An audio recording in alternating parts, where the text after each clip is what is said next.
Well, Mad Knights, and welcome back to the Guild Training Hall. This is Muscle and Magicka, and you, my friend, just accepted a quest. For those of you who are looking to manage your appetite and make weight loss a little bit more bearable, you're in luck. We're in the Mages Guild today because I'm about to teach you a very powerful school of magic known as intermittent fasting.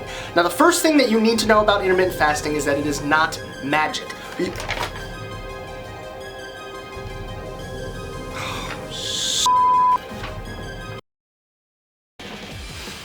We're in the Fighters Guild today, where I'm about to teach you a very powerful technique known as intermittent fasting. And the first thing you need to know about intermittent fasting is that it is not magic. There are a lot of people out there that will try to claim that intermittent fasting accelerates fat loss on the basis of the manipulation of various hormones within your body. Now, don't get me wrong, absolutely what and when we eat affects hormone secretion within our bodies, but as a general rule, anyone that tries to sell you a diet program which emphasizes and prioritizes the manipulation of transient hormone fluctuations within your body over getting you in a caloric deficit, well, we have a word for that kind of person. You N-wah! Oh, well, I was going to go with bro mage, but that works too. Intermittent fasting in and of itself is nothing more than a template for when you consume your calories. A template which is meant to minimize the amount of time during the day that you spend hungry and maximize the uptime on that well-fed food buff. Now, you're still going to need a caloric deficit if you're trying to lose weight.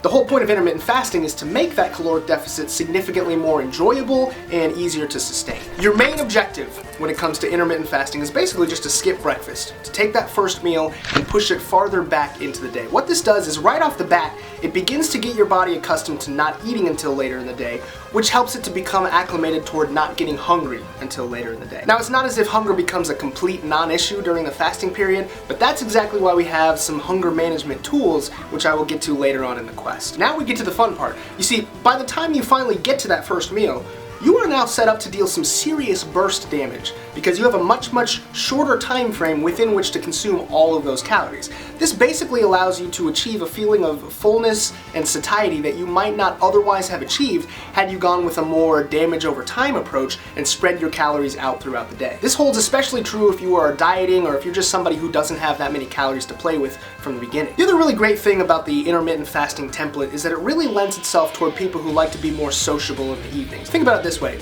If Vol'jin asks Thrall out to dinner, it's going to be a whole lot easier for Thrall to oblige if he hasn't already blown half of his daily calories on some Mulgore spice bread and an entire stack of ice-cold milk. With intermittent fasting, he no longer has to choose between going out to eat with his friends and sticking to his daily macro allotment. He can have his Mulgore spice bread and eat it too.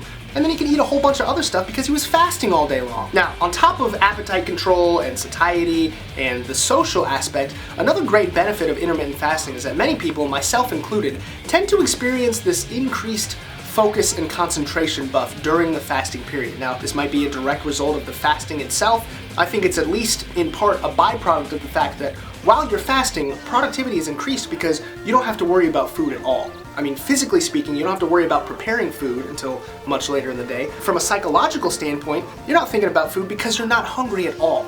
Which brings me to the next part of the quest. The items that you want to have equipped in your inventory at all times for hunger management. First on the list, coffee and water. These are going to be your bread and butter. Metaphorically speaking. Don't actually eat bread and butter.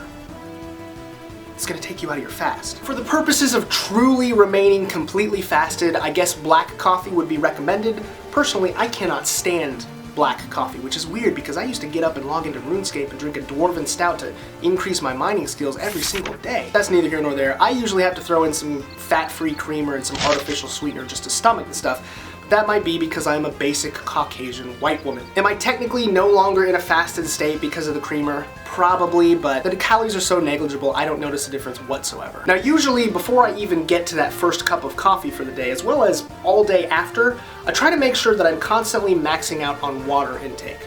And it's funny because I know that Grego Gallagher, who is also a huge proponent of intermittent fasting, likes to recommend sparkling water. Can't stand the stuff. Again, I don't know what it is. I think for me, if there's carbonation, I need for there to be some flavor accompanying it. Personally, when it comes to my water, I like to swap out the glyph of carbonation and swap in the glyph of calorie-free Kool-Aid flavoring. As you can tell, this is going to come down to personal preference, so play around with it and find what options you like best, provided they're calorie-free, of course. This next weapon is for emergency situations only. Let's say you're saving up your calories for Cheesecake Factory and Orgamer with your friends, but you're starting to get hungry, and it's too late in the day for you to drink coffee, and water is just not cutting it anymore. I recommend you consume an apple, and on top of that, maybe a serving or two of baby carrots. What this does is it basically provides you just enough energy and glycogen to help you extend that fast a little bit longer, whilst not providing so much energy that it triggers and unlocks the full extent of your hunger the way that you might if you were to consume a small meal. Basically just gives you enough food volume to sit in your stomach and satisfy you, and while you're at it, you get a few micronutrients knocked out of the way early. And the final weapon when it comes to hunger management is to arm yourself with something to do during your fast. Now this could be anything from a workout to a gaming session or 2 or 7, or you could go old school and just get some good old legitimate work done, which is my personal preference because it synergizes incredibly well with that mental clarity buff that we talked about earlier. But anything you can do to distract yourself on top of the tools that we previously talked about in this quest will practically guarantee that you have little, if any, issues with hunger during the fasting period. And the last general tip that I can give you when it comes to intermittent fasting is just to give it some time, especially when you're first transitioning over. There are a lot of people out there who will find that this template simply does not mesh well with their bodies, with their goals, with their schedules. I mean, a hard gainer, for instance, who's already having trouble getting in enough calories as it is, probably would not be well advised to go on intermittent fasting. Somebody who has issues with disordered eating, probably not a great idea. However, I think that there is a large portion of the population who could be very well benefited by intermittent fasting, and they never know it because they never make it past the first 3 or 4 days. Look, the first few days might be a little bit difficult, especially in terms of hunger as you begin to acclimate to this new schedule. But you stick it out, and you may just find yourself the new war chief of the Horde. Just remember, Thrall is the one true war chief of the Horde. I don't care how much weight you lose on intermittent fasting. I'm talking to you, Vol'jin. As always, don't forget to like the video to turn in this quest and gain your experience points.